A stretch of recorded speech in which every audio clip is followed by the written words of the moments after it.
नमस्कार दोस्तों, मैं आपका सीए मनप्रीत सिंह। इन दिनों मार्केट में बहुत चर्चा चल रही है कि 1 अप्रैल 2026 से क्या क्या चेंजेस होंगे।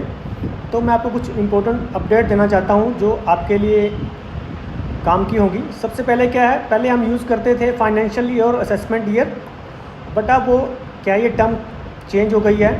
अब क्या यूज़ होगी, अब होगी टैक्स ईयर।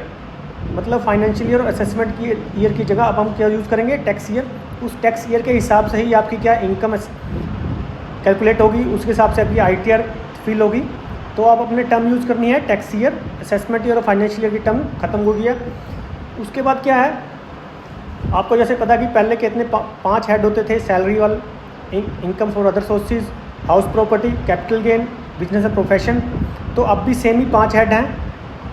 और स्टैंडर्ड डिडक्शन जो हमें पहले मिलती थी 75,000 की, वो भी अब भी है। और ओल्ड रिजीम और न्यू रिजीम भी अब भी सेम ही है। कैपिटल गेन की एग्जाम्पशंस भी सेम है, असेसमेंट प्रोसीजर भी सेम है, और क्लबिंग के जो भी सेक्शन थे वो सभी सेम है। बट क्या यूज़ हुआ है, अब फाइनेंशियल और असेसमेंट ईयर की जगह टैक्स ईयर यूज़ हुआ है। टैक्स ईयर को ही हम फाइनेंशियल ईयर ही कहते हैं।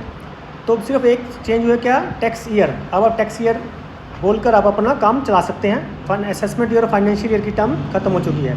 आपको मेरा वीडियो कैसा लगा, प्लीज़ शेयर करिए, सब्सक्राइब करिए। Thank you.